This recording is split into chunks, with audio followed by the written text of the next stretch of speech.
Nagdadasal talaga ako na sana bigyan ako ng pangalawang beses. Pangalawang pagkakataon na magkikita tayo. At salamat sa Diyos na rinig ang dasal ko.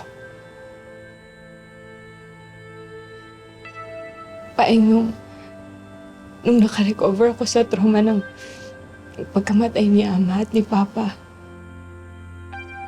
ikaw lang yung laman ng isip ko. Pakaya na meron!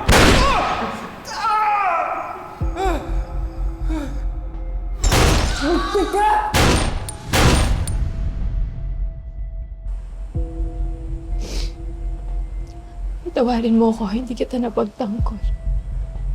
Hindi ko gustong iwan ka.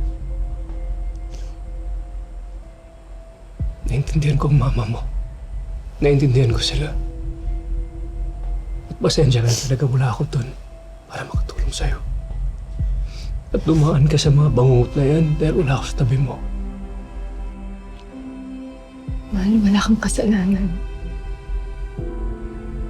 Walang may gusto nang mangyari. Salamat pa rin dahil niligtas mo siya.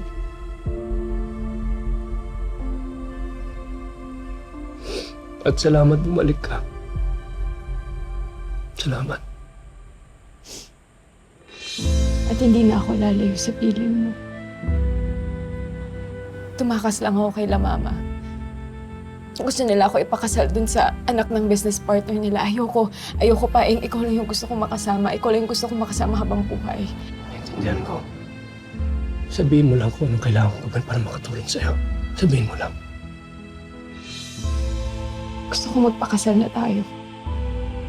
Sa lalong madaling panahon. Bukas o sa isang linggo. Paeng, ikaw lang yung gusto ko habang buhay.